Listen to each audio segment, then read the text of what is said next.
லட்சுமி துடிக்கக்கூடிய நிலைமையை பார்த்து திருக்கை மரத்திலே இருந்த பால் தான் கொண்டு அவள் துடிக்கக்கூடிய நிலைமையை பார்த்து அதே திருக்கை உதிரம் கொட்டி கொண்டே வருகின்றது. துடித்தாள், அலறினாள், உருட்டாள் உருட்டாள். அத்தா உயிர் புரிவதற்கு முன்பாக வேறவரை பார்த்து பார்த்தாள்தான். அத்தா எப்படித்தான் என்னை குறி செய்ய மனம் வந்துவிட்டது, எப்படித்தான் என்னை குறி செய்ய மனம் வந்துவிட்டது. உன்னோடு வாழ வேண்டும், என்னை உனக்கு அர்ப்பணிக்க வேண்டும் என்றுதானே அத்தான். உங்களே தஞ்சம் என்று வந்தேன் என்றால் உங்களே தஞ்சம். நான் ஒரு பெண் என்று பார்க்காமல் இவ்வளவு பெரிய கல்லையில் தலையை போட குறி செய்ய துடித்தாரே.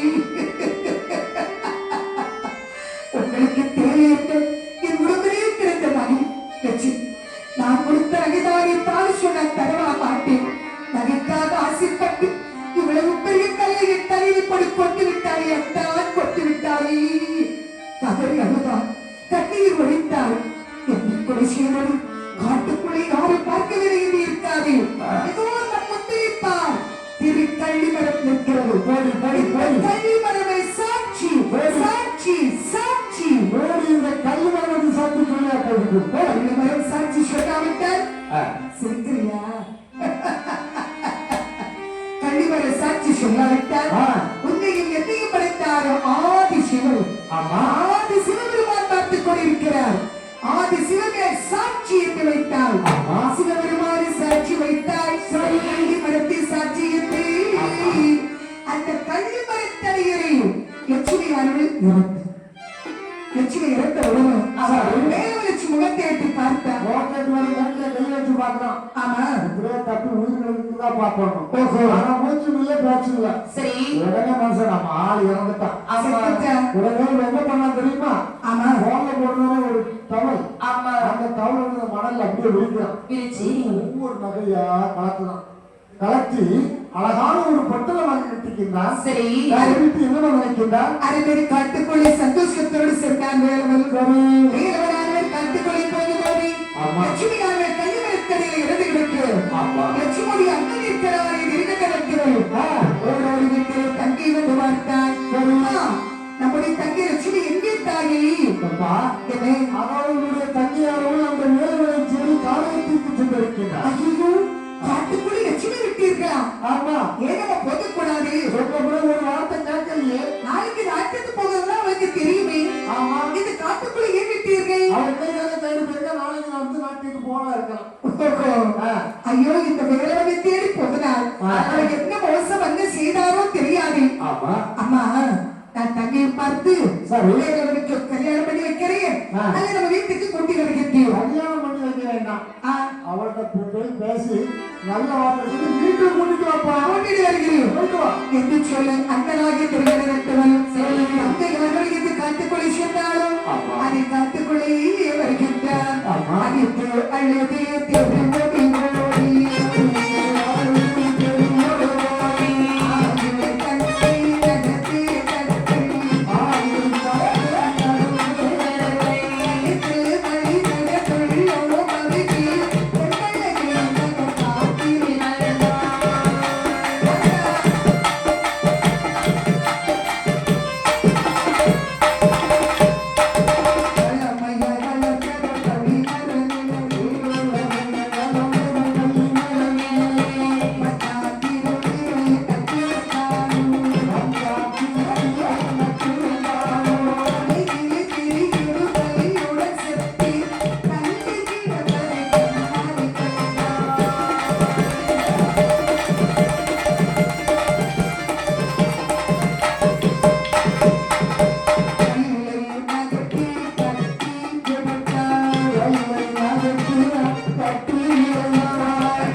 தெரிகின்றது. ஆமா, மிருகங்கள் வாழக்கூடிய இந்த காலகத்தினுடைய தங்கியாருடைய காதலை தேடி சென்று விட்டாளே என்று இந்த காலகத்திலே தேடி செல்லக்கூடிய நேரத்தில் போகும்போது கழிவறைக்கடியில் லட்சுமி உறங்குகிறாள் என்று நினைத்தார். ஆட்டத்திற்கு சடவாய் தூக்குறாள் என்று பக்கத்தில் ஊரத்திலிருந்து பார்க்கக்கூடிய நேரத்துல ஆமா அந்த கள்ளி மரம் மூட்டில் வந்து அவளுக்கு எப்படி அப்படியே அசைந்துட்டு இருக்கு. நாட்டுக்கு போயிட்டு வந்தா காதலி தேடி காணல கடைப்புல அப்படியே தங்க தூக்கிட்டு இருக்கான்னு சொல்லி பக்கத்திலே வந்து பார்க்கக்கூடிய நேரத்தில் என்னமா நடக்குது? தங்கையாக லட்சுமி தலை சிதறி இருக்கிறார். அப்படி இருக்கும் பாருங்க, கையை நகர்த்தினார், தங்கையை தூக்கினார், கீழே வைத்தார். அவன் முகம் சிதறி இருக்கிற சைஸை பார்த்து பார்த்து பார்த்து பார்த்து அவன் கதறி அழுதான். தன்னையும் மனதனுடைய கண்ணில் முகத்திலே முட்டமிட்டு எப்படி அம்மா கதறுகின்றான்? அம்மா தங்கச்சி, உன்னை இப்படி குறி செய்தது யாரம்மா?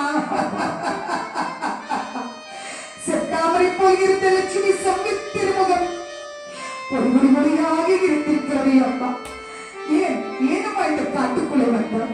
உன்னுடைய அண்ணன் வந்திருக்கிறேன், ஒரு தடவை எந்த அண்ணாய நிற்கிறேன். அம்மா, நீதானே நாட்டியமாறி எங்களுக்கெல்லாம் சோறு கொடுத்தவன், நீதானே லட்சுமி. உன் நாட்டியம் எங்கேயோ, உன் முகமே இப்படி இருக்கிறது, உன் கழுத்தில் இந்த நகை எங்கேயோ? பாவி, உன்னை நகைக்காகி கொட்டிவிட்டார். உன்னை குறி செய்த பாவியை நான் பார்த்தால் விடுவீரா லட்சுமி என்று தகரி அழுதான். நீ போன பிறகு நான் வாழ விரும்பவில்லை அம்மா. நீ எந்த இடத்துக்கு சென்றாயோ அதே இடத்துக்கு நானே வருகிறேன் என்று தங்கை எந்த கல்லாக இருந்தாலும் அதே கல்லை இவன் தலைமுறை இவரும் அந்த இடத்தில் கொடுத்தார்.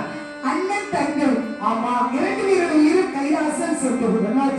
இதான் அண்ணன் தங்கச்சி பாசம். ஆமா, எந்த கேட்டாலும் ஒரு தங்கச்சி இருந்தால் ஏதாவது ஒரு அண்ணன் இருப்பார்களா? என்ன நினைப்பாங்க தெரியுமா? என்ன ஊரு ஐயோ தங்கா தங்கான்னு அழுவோம். முதல்ல தங்கை இறந்தது கொஞ்சம் கவலை வந்தோம். அதுக்கப்புறம் எல்லாம் வர வர வந்து கவலை கொஞ்சம் மாறிடும். ஆமா, என்னாச்சு? நமக்கு பல லட்சம் லாபம், அந்த சொத்தெல்லாம் விட்டு நம்ம தங்கையை கட்டி கொடுக்கணும். அப்படிதான் போட்டு அது என்ன விட்டுவோம். அப்படி என்னாச்சு? அண்ணன் தங்கை இறந்தாலே தங்கை இறந்தார். அன்னை தன்னுடைய தங்கை இறந்து விட்டாலே அவனுடைய தங்கை இல்லாத உலகத்தில் அவன் வாழ்ந்து எந்த உலகம் இல்லை. அவன் அந்த இடத்தில் இருந்தார் பாருங்கள். சரி, இரண்டு பேருடைய உயிரும் ஆதி கைலாச போகிறது. ஆதி போயடங்கி வந்து அழுநம் தங்கைதானும் பாடியங்களைத்தான் கொண்டு பணியதை வாங்கவென்று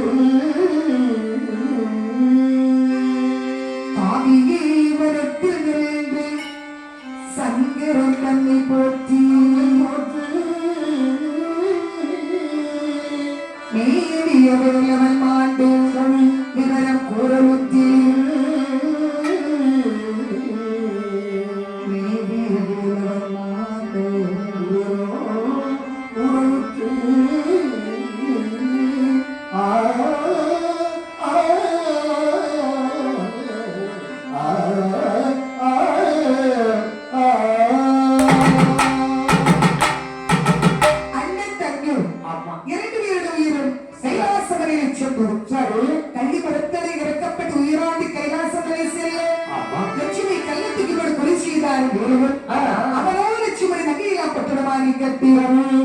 காட்டுக்குள்ளே சந்தோஷத்தோடு வருகின்றார்.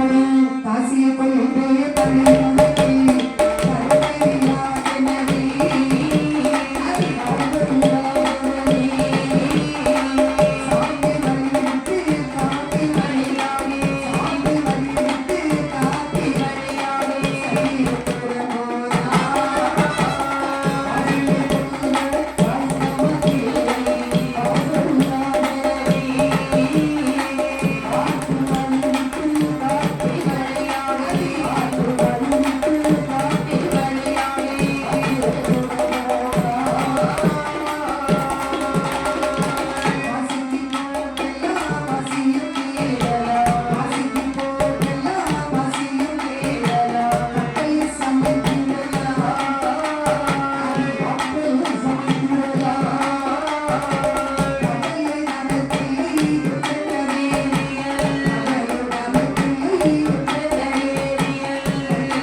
பத்திரமாக கட்டி அழுகிற காட்டுக்குள்ளே போகின்ற காட்டுக்குள்ளே போறவன் இருக்கிறான். எவ்வளவு நகை கொடுத்தோம் எல்லாம் இப்ப நம்ம கையில வந்து எல்லா நகையும் நம்ம கையில அந்த பொண்ணை குளிச்சு இருக்கிறவன் வாழ்க்கையில் அவருடைய நகைதான் இப்ப நம்ம கையில இருக்குல்ல.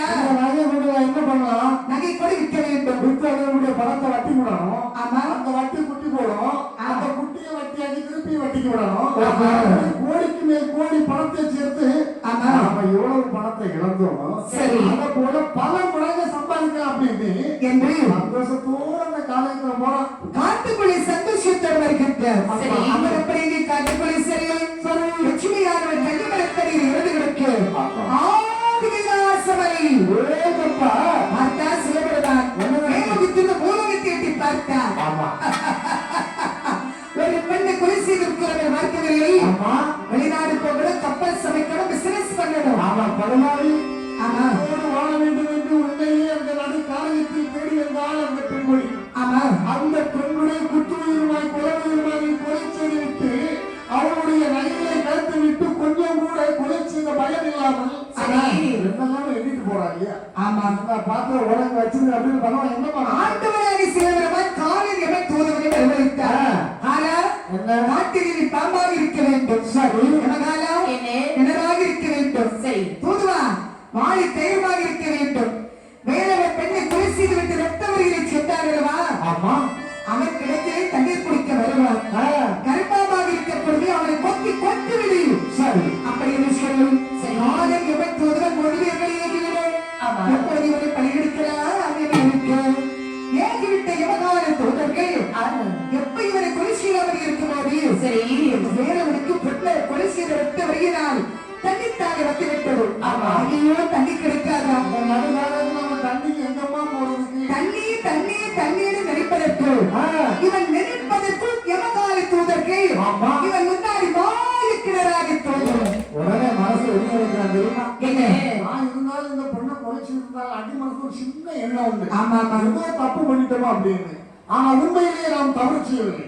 நாம் தவறு செய்திருந்தால் இந்த நடு காலகட்டத்துல சரி அழகான ஒரு கிணறு.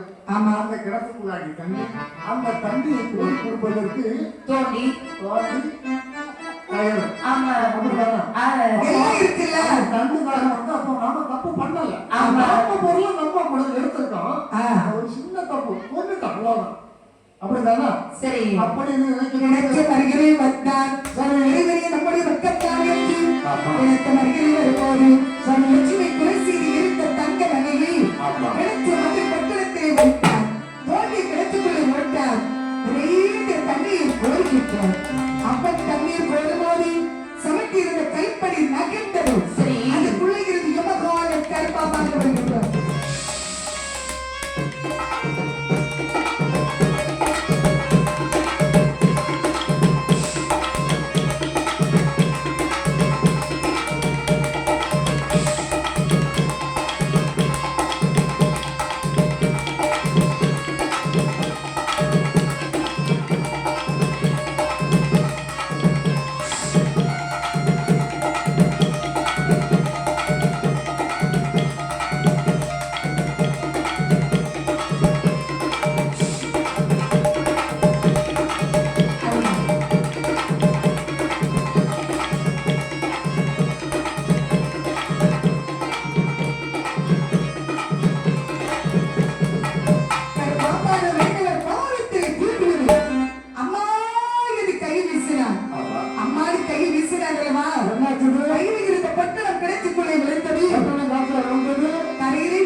என்ன செய்யலாம் கருப்பாக இருப்பது விஷயம் இருக்கிறது. ஆமா ஐயோ பட்டண கிடைத்துக்குள்ள விழுந்து விட்டது என்று அது ஆவேசத்தில் எடுக்க விடுவதை எழுத்தார். கடித்தது கருப்பாகவா விஷம் தடுக்கி ஏறியது ரத்தமாக வாக்குப்படினார்.